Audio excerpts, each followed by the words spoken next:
Merci, Monsieur le député. Maintenant, je suis prête à entendre la prochaine intervenante, Madame la députée de Darcy-McGee. Merci, Madame la Présidente. Donc, nous sommes ici aujourd'hui pour intervenir sur le principe du projet de loi constitutionnelle de 2025 sur le Québec. Une constitution, fondamentalement, est supposée être un projet de la population, un projet du peuple, un projet qui représente et reflète les réalités et les droits de la population. Je n'ai jamais vu une constitution comme celle proposée par la CAQ qui, plutôt que de défendre et de donner des droits, restreint les droits de la population. Et on l'a entendu énormément lors des consultations. Il y a très peu de groupes, et pas juste lors des consultations, mais dans l'espace public, il y a très peu de groupes qui ont soutenu le projet dans la forme dans laquelle le ministre de la Justice a déposé son projet. Donc, un projet de constitution qui vient d'un gouvernement dans une année électorale, un parti politique qui est en perte de vitesse, qui, selon les sondages, 72 % de la population veulent un nouveau parti politique qui soit au gouvernement. Donc, la légitimité, la crédibilité, surtout l'autorité morale pour ce gouvernement de déposer une constitution n'est pas à l'heure. On ne rédige pas une constitution à la légère. C'est pas fait derrière des portes clos. C'est fait au nom de la population, avec la population. Une constitution qui est la loi des lois ne devrait pas être une loi qui passe comme un simple projet de loi à l'Assemblée nationale avec des consultations restreintes, avec une procédure qui demande seulement une majorité du vote pour que ça passe. On se comprend qu'une constitution, et comme on le dit tous, la loi des lois, justement, devrait suivre un processus qui fait en sorte qu'il y a vraiment une cohésion de la part non seulement de la population, mais de la majorité des législateurs également. Lors des consultations, et je vous rappelle qu'au début, le ministre voulait se contenter du fait qu'il a demandé qu'un rapport soit produit. Il était bien content avec le contenu de ce projet de loi-là. Il voulait faire des consultations particulière, donc 1 ou 2 semaines de consultation avec certains groupes choisis, entre autres par le gouvernement, qui ferait en sorte qu'on se contenterait de dire, là, on a consulté la population, on a l'autorité morale pour aller de l'avant. Mais en fait, c'est les partis d'opposition qui ont mis la pression sur le gouvernement et sur le ministre de la Justice qui l'ont forcé à avoir des consultations plus étendu que ce qui était prévu au début, mais encore une fois, une consultation avec une période de présentation et d'échange de 30 minutes, c'est pas consulter des groupes et des individus, des organismes, des parties de la population qui vont être représentés dans ce document. Et justement, les groupes anglophones, notamment The Townshippers Association de l'Estrie et les représentants des commissions scolaires anglophones ont clairement indiqué dans leur mémoire et lors des consultations qu'ils ont été invités à commenter un texte déjà finalisé. Et on l'a vu avec le geste que le ministre de la Justice a fait en retirant l'élément sur l'avortement. Encore une fois, on parle d'un document qui n'a pas été rédigé avec l'opinion publique, avec des consultations qui auraient fait que le ministre aurait pu déposer un document dont les gens se voyaient, dont les gens se retrouvaient, mais ce n'a pas été le cas. Le groupe Talking, Advocating, Living in Québec, l'a écrit sans ambiguïté. Une constitution imposée aux Québécois ne peut prétendre refléter l'ensemble des Québécois. Le manque de consultation, le manque de processus démocratique, même Droit collectif Québec, un des rares groupes qui a approuvé du projet de loi du ministre, juge que le processus de consultation aurait dû être mieux.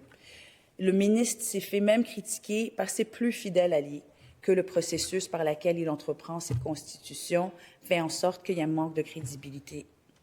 Comme l'a dit the English Parents Committee Association, c'est un processus non démocratique.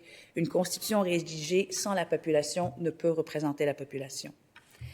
The CAQ government is presenting a bill for a constitution, a government that has no moral authority to be able to present the law of laws, a law that is being passed in the National Assembly like any other law, not requiring a two-thirds or even unanimous vote, a constitution that was written without consulting the groups that are going to be directly affected by it, a constitution that was written behind closed doors, and a constitution that, rather than grant and protect rights, constrains rights. And with a CAQ government that is 72% of the population, according to latest polls, want a change of government, they do not have the moral authority to impose a constitution on Quebecers.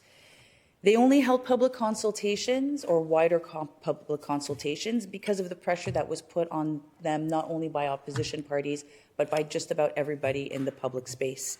A constitution to be legitimate can't be written behind closed doors. A constitution to be legitimate has to fundamentally take into account all of the different sectors of population that it's going to affect. And English-speaking advocacy organizations made it clear in their briefs that they were responding to a completed constitutional proposal, not shaping its architecture as it should be. Consultations after drafting are but a reaction. It is not constitutional co-construction, because a constitution built on reaction rather than participation isn't one that represents individuals. And the Townshippers Association stressed the constitutional reform of this magnitude requires early and meaningful engagement with minority communities. And I quote them when they said that Bill 1 does not adequately recognize Quebec's English-speaking community as a historic and legitimate minority. Et la Commission des droits de la personne de l'ONU, la semaine dernière, a publié un rapport en disant qu'il s'inquiétait de certaines dispositions de la Constitution proposée qui pourraient permettre au Québec, dans certaines circonstances, de ne pas se considérer lié par certains engagements internationaux pris au niveau fédéral. Et ça inclut des protections en matière de droits humains en général. C'est très préoccupant de savoir que l'ONU s'est penchée sur cet enjeu et a déterminé que le Québec, avec le projet de constitution qui a été déposé, fait en sorte qu'il pourrait se retirer de certains engagements internationaux en matière de droits humains. Encore une fois, une constitution est là pour protéger les droits, pas pour les restreindre, et quand l'ONU sonne l'alarme, on a des sérieux questionnements à se donner. Et dans les grandes traditions constitutionnelles modernes, les constitutions sont avant tout un instrument de protection des droits individuels contre l'État. On le voit avec la Constitution américaine, par son Bill of Rights, qui énumère explicitement les libertés fondamentales, la liberté d'expression, la liberté de religion, le droit à un procès équitable, la protection contre les perquisitions abusives. Et ce n'est pas un hasard, le texte a été conçu pour limiter le pouvoir. Et dans la même manière, la Déclaration des droits de l'homme et du citoyen, intégrée à la Constitution française, affirme que le but de toute association politique est la conservation des droits naturels et imprescriptibles de l'homme. Là encore, la logique est claire. La Constitution protège l'individu face à l'État. Elle n'est pas une proclamation d'autorité collective ni une barrière contre les excès du pouvoir. Or, le projet de loi numéro 1 souligne en cette tradition et met plutôt de l'avant la primauté de l'État avant les droits individuels.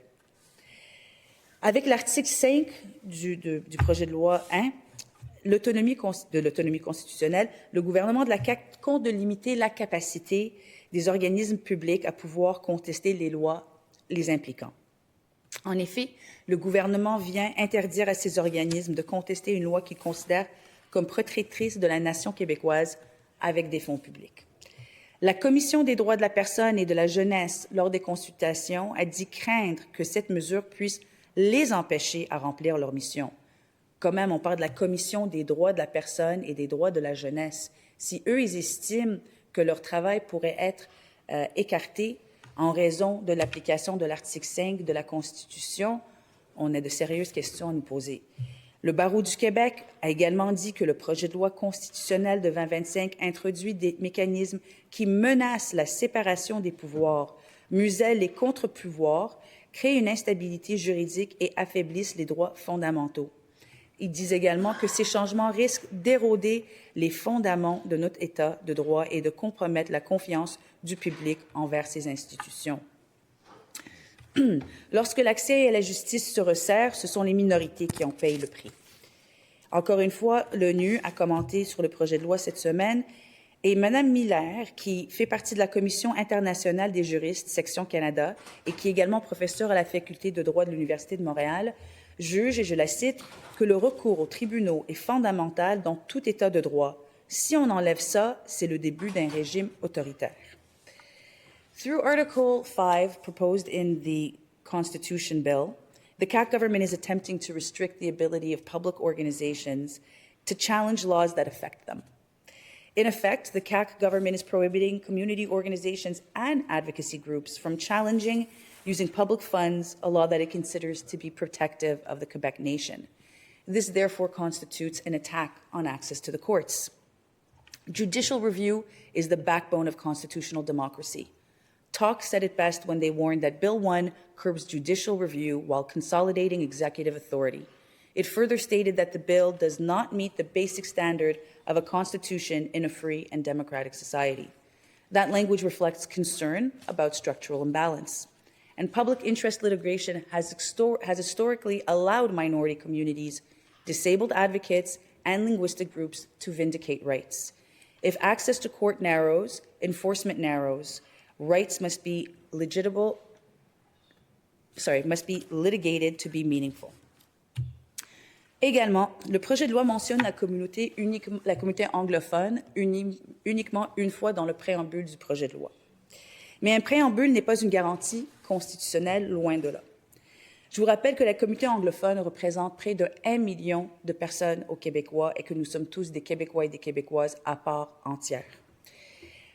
Par contre, le projet de loi de constitution de la CAQ n'enchasse aucun droit spécifique, ne protège aucune autonomie institutionnelle et ne limite pas explicitement l'action législative future.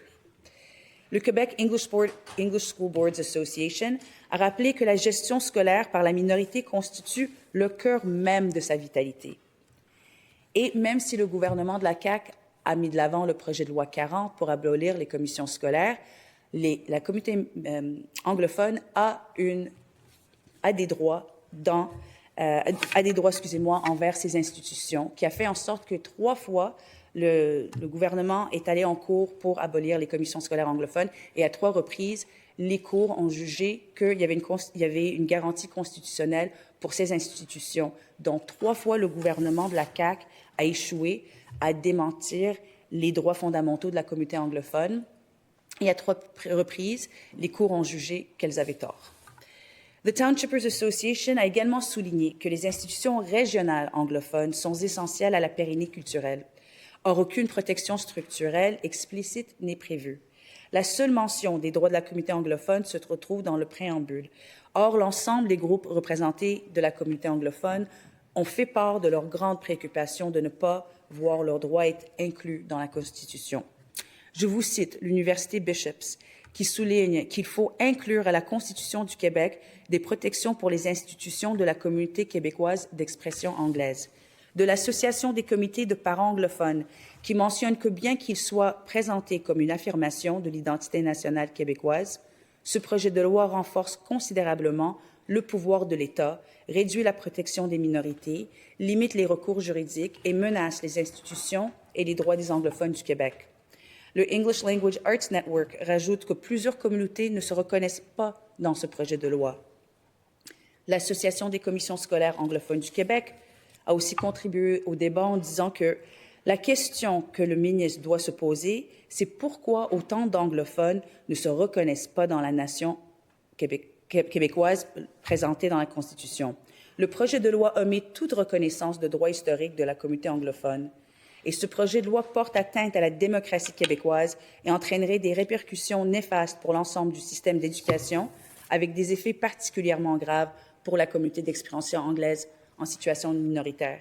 Et je vais faire écho à ce que mon collègue de Jacques Cartier a mentionné, que même Daniel Turp, ancien ministre du Parti québécois, en consultation a dit « Il faut enchasser des droits collectifs, par exemple les établissements scolaires, et certains droits individuels des anglophones. » Si la lucidité est arrivée à M. Turp pour reconnaître qu'une constitution est là pour protéger tous ses citoyens, y inclut les minorités, on se pose la question pourquoi le ministre de la Justice n'est pas arrivé à la même conclusion.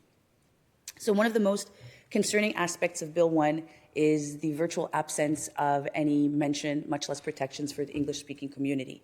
The English-speaking community is only mentioned once in the preamble, and a preamble does not create enforceable rights. Quebec's English-speaking community is not an abstraction. It is a historic minority with constitutional protections dating back to 1867 and reinforced in the Canadian Charter. The Townshippers Association said it best, when the absence of enforceable protections renders the recognition largely symbolic.